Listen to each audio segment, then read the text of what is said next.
கர்த்தருக்கு ஸ்தோத்திரம். இந்த நாள் தேன்துளி நிகழ்ச்சியிலே உங்களை நான் மீண்டும் சந்திப்பதில் அதிக மகிழ்ச்சி அடைகிறேன்.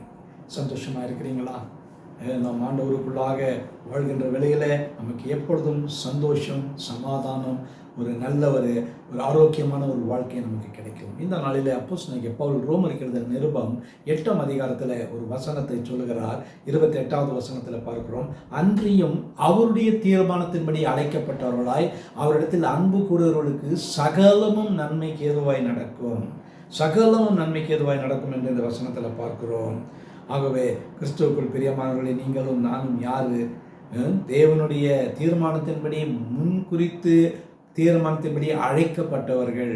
நம்ம சாதாரணமானவர்கள். இந்த உலகத்தில் ஏதோ தற்செயலாய் பிறந்து உலகத்தில் வாழ்ந்து கொண்டிருக்கிறோம் என்பதல்ல. நாம் ஒரு பர்பஸுக்காக அழைக்கப்பட்டிருக்கிறோம், ஒரு நோக்கத்துக்காக அழைக்கப்பட்டிருக்கிறோம். அப்படி இருக்கும் பொழுது நமக்கு என்னென்னலாம் நடக்கிறதோ அவைகள் எல்லாம் நன்மைக்கு ஏதுவாக நடக்கிறது. ஆகவே நீங்கள் கவலைப்பட வேண்டாம்.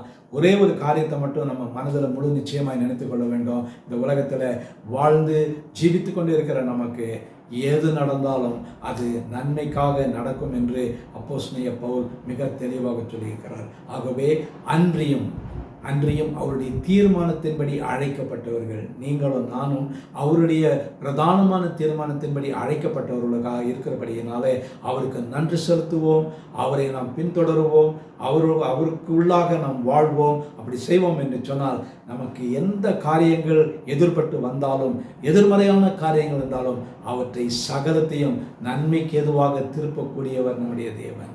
விசுவாசிக்கிறீங்களா?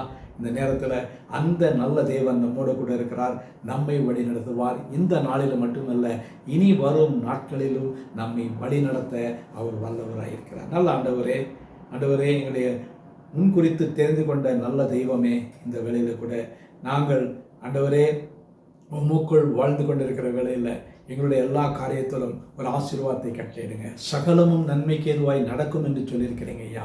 ஆண்டவரே, சில நேரங்களிலே ஆண்டவரே நன்மை இல்லாமல் சில இடையூறுகள், வியாதிகள், வருத்தங்கள் வந்தாலும் கூட ஆண்டவரே நீர் எங்களுக்கு சொல்லுகிற காரியம் சகலமும் நன்மைக்கு ஏதும். விசுவாசித்தால் மகிமையை காண்பாய். ஆகவே நன்மையான காரியங்களை நாங்கள் எதிர்பார்த்து பெற்றுக்கொள்ள எங்களுக்கு உதவி செய்யுங்க. துதிகான மகிமை செலுத்துகிறோம். மீட்பர் இயேசுவின் நாமத்தில் ஜெபிக்கிறோம் நல்ல பிதாவே, ஆமென். கர்த்தர் உங்களோடு இருப்பாராக. இந்த நாள் உங்களுக்கு ஒரு ஆசீர்வாதமான ஒரு நாளாக அமையட்டும்.